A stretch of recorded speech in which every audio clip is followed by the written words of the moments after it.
Arnazkunetan eta udalerri euskaldunetan aritzen gara Wematik. Eta euskalduntza alfabetatzeak garrantzia berezia hartzen du horregatik. Gure herrietara datozen erdaldunentzat ezinbestekoa eta estrategikoa da euskaraz ikastea. Gure udalerri asko ordea txikiak dira eta euskalduntza alfabetatzeko euskaltegirik ez dago bertan. Azken urteetan, euskaltegiekin elkarlanean lan handia egin da euskaltegiak herrira bertara ekartzeko. Azken urtean bertan ere, 20 aldetik gora atera ditugu gure udalerririk txikienetan.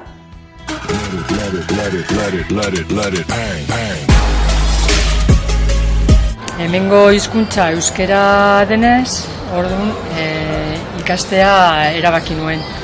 Eta oso pozik nago, jendeari ulertzeko eta hitz egiteko.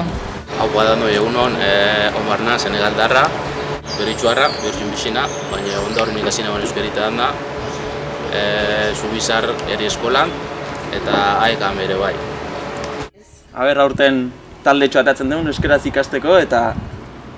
Bai, herri politia da, jende gaztea da, gogoa dauke erakusteko eta jende etorri behar da. Bai, eta gaina animo horrekin betire gero pintxopote batzuk eta merienda batzuk itxeko ere aprobetxoko dugu. Oso nada, hori. Soziedade nor. Beraz, Wematik ere, gora euskara, gora euskaltegiak.